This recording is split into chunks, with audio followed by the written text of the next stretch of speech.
ہمارے ایک جاننے والے مولانا صاحب تھے, ان کی اوپر کی سیٹنگ آؤٹ ہو گئی نا, اتنی آؤٹ ہو گئی کہ ان کو کوئی بوڑھا آدمی نصیحت کرے ان کو غصہ آئے, بوڑھے کو ڈانٹ دیتے تھے بڑی محفل میں, حالانکہ ینگ تھے وہ. ہمیں غصہ آتا یار آپ ٹھیک ہے عالم ہو لیکن آپ جوان ہو, اگر کوئی بوڑھا سفید ریش آدمی آپ کو سمجھا رہا ہے تو بوڑھے کے احترام کا تقاضا ہے کہ غصے تو نہ ہو نا, آپ سن لیں انکل ٹھیک ہے میں غور کروں گا, غصے کیوں ہو رہے ہو بھائی. انہوں نے یہ حرکتیں شروع کر دی. اچھا ان کے بھی مریدین تھے ہاتھ چومتے, اب کسی کو نہیں پتا چلے گا کس کی بات کر رہا ہوں, بہت پرانا واقعہ ہو گیا.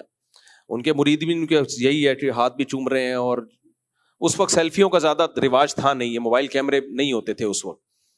تو پھر وہ ذکر بھی کرا رہے ہیں لوگوں کو, مرید آ رہے ہیں اور مرید پھر خواب بھی سنا رہے ہیں, میں نے آپ کے بارے میں یہ دیکھا. آپ مرید بھی ایسے ایسے خواب سناتے ہیں نا, میں نے یہ دیکھا جنت الفردوس میں ٹہل رہے ہیں آپ, میں نے دیکھا آپ کی 10 انگلیاں گھی میں, وہ تو سنا ہوگا نا, اور میری گندگی میں. وہ پیر صاحب کہتے تھے نا, مرید آیا, پیر صاحب میں نے دیکھا کہ آپ کی 10 انگلیاں شہد میں اور میری پخانے میں.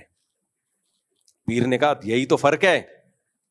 تو اس نے کہا پورا خواب تو ختم ہونے دیں, آپ میری انگلیاں چاٹ رہے تھے, میں آپ کی انگلیاں چاٹ رہا تھا. خیر, تو وہ بھی ایک پیر صاحب, مریدوں نے ان کو بہت وہ اٹھا لیا نا. تو اب وہ کیا ہوا کہ وہ بدتمیزی, ہر ایک سے بدتمیزی.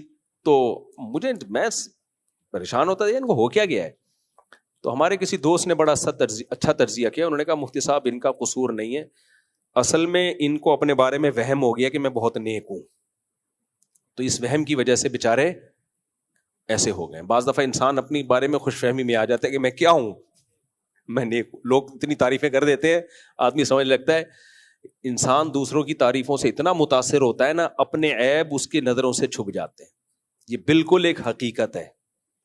اگر کسی کالے کو آپ کہنا شروع کر دو نا, کوئی گورا ہے, تو چٹا ہے, تو گورا ہے, تو بہت حسین ہے, وہ یہ وہم میں آئے گا کہ میں کیا ہوں, میں بہت گورا ہوں. ایک آدمی تھا نا گاؤں میں, تو اس کو کسی نے آ کے بولا کہ یار تو یہاں بیٹھا ہوا ہے, تیری بیوی تو بیوہ ہو گئی ہے.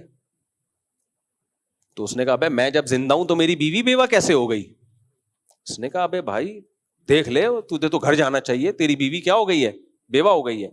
تو ڈانٹا چل دفعہ ہو یہاں سے پاگل آدمی, میں جب زندہ ہوں تو میری بیوی بھی کہہ رہا ہے اس کو, اور بیوہ بھی کہہ رہا ہے. تھوڑی دیر میں دوسرا آدمی آیا, اس نے کہا بھائی تو یہاں بیٹھا ہوا ہے, تیری بیوی کیا ہو گئی ہے, بیوہ ہو گئی. تھوڑا کم اسٹائل میں ڈانٹا, دفعہ ہو یہاں سے, شرم نہیں آتی جھوٹ بولتے ہوئے, میں جب زندہ ہوں تو بیوی کیسے بیوہ ہو گئی. پھر تیسرا بندہ آیا, ابے تو یہاں بیٹھا ہوا ہے, کپڑے دھو رہا ہے, تیری بیوی بیوہ ہو گئی. تو اب تھوڑا سا اس کو وہم ہونا شروع ہو گیا کہ شاید بیوہ ہو گئی.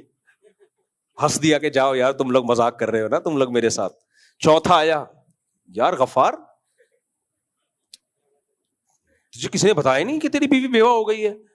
تو شروع میں تو مذاق سمجھا, جب 10 15 20 25 30 لوگوں نے کہا بھاگ رہے گھر, تکڑ تکڑ تکڑ. لوگ کہہ رہے کیا ہو گیا, کہہ رہے بھائی میری بیوی بیوہ ہو گئی.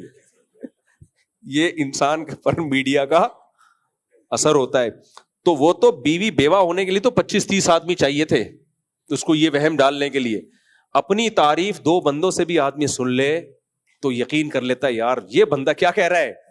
ہمارے والد صاحب ایک لطیفہ سناتے تھے, جب بھی میں کہتا ہوں نا یہ بندہ ٹھیک کہہ رہا ہے, مجھے والد صاحب کا اسٹائل یاد آ جاتا ہے. اصل میں والد صاحب ایک لطیفہ سناتے تھے, ایک مولوی صاحب بیمار تھے نا, تو مختلف حکیم آئے, سجیشن دی کہ اس کو کریلے کا جوس پلاؤ. ٹھیک ہے, حکیم لوگ تو یہی پلاتے ہیں. ایک نے کہا کہ ان کو جو ہے وہ ایسا کرو کہ فلانی معجون کھلا دو, فلانی معجون کھلا دو. وہ مولوی صاحب آنکھیں بند کر کے پڑے ہوئے ہیں نا, جیسے بالکل بے ہوش, آنکھ ہی نہیں کھل رہی. ایک نے کہا ان کو دودھ جلیبی کھلاؤ, مولوی صاحب کی ایک دم آنکھ کھلی. ایک نے کہا ان کو کیا پلاؤ, دودھ جلیبی, ایک دم مولوی صاحب حرکت میں آئے نا. اچھا وہ کہہ کے خاموش ہو گیا. پھر دوسرے نے کہا ان کو فلانے کا جوس پلاؤ, فلانے کا جوس پلاؤ. تو مولوی صاحب کا خیال تھا لوگ اس کی بات کو خود ہی ویلیو دیں گے, دودھ جلیبی والی کی بات کو, تو وہ لوگ ویلیو دے نہیں رہے. تو پھر مولوی صاحب نے پوری آنکھیں کھولی, بولے بھائی اس کے بھی تو سنو کیا کہہ رہے, اس کی بھی تو سنو کیا کہہ رہی.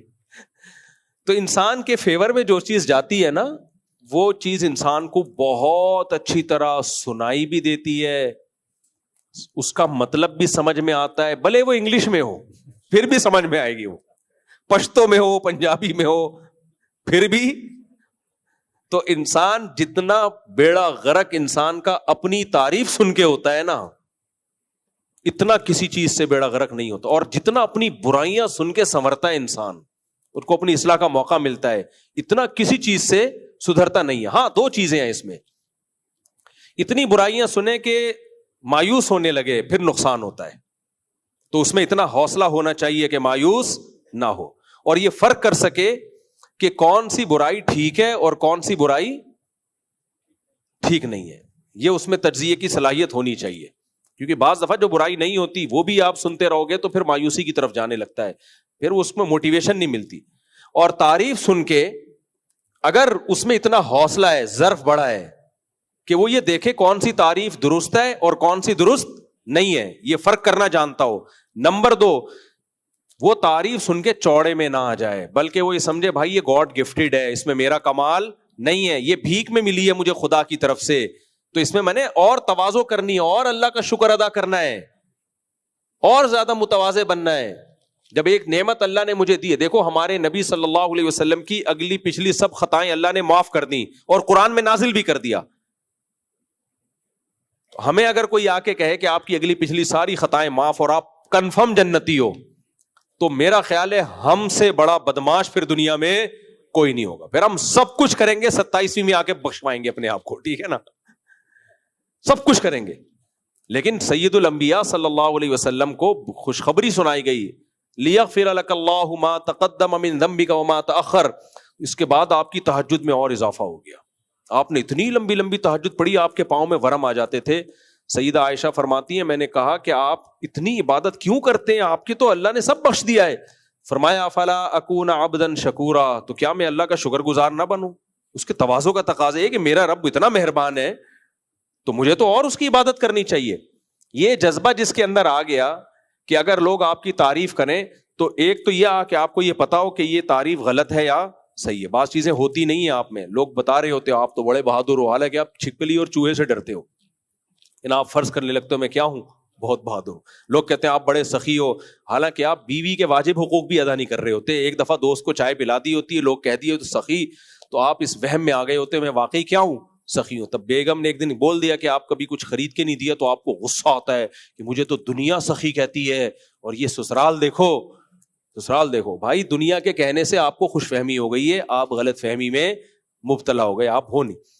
دوست کہہ دیتے ہیں آپ کے اخلاق بہت اچھے ہیں، ایک دن بیگم نے کہہ دیا کہ آپ کے تو اخلاق اچھے نہیں، تمیز سے بات نہیں کرتے، آپ کا میٹر کیا ہو گیا 60. یار میرے تو دوست کہتے ہیں میرے اخلاق اچھے ہیں اور یہ دیکھو. بھائی دوستوں کا معاملہ اور ہوتا ہے، ان سے کتنی دیر ملاقات ہوتی ہے، اصل کہاں کے ہیں. گھر کی بات گھر سے میں پتہ چلتا ہے کہ آپ کے اخلاق کیسے ہیں. دوست کے ساتھ کیا کرے گا، بد اخلاقی کر کے وہ چماٹ لگائے گا آگے سے، بدتمیزی کرو گے تو دوسرے کی تعریف میں یہ آپ کو فرق کرنا پتا ہو کہ یہ صحیح ہے یا غلط، تو یہ اسلام سے پتہ چلتا ہے. اور اس میں اللہ نے کچھ ذہانت دی ہو، کسی کو صلاحیت دی ہو، تو دو چیزیں ہوں اگر، اور دوسرا وہ تعریف سن کے تواضع پیدا ہو، عاجزی پیدا ہو، تکبر پیدا نہ ہو.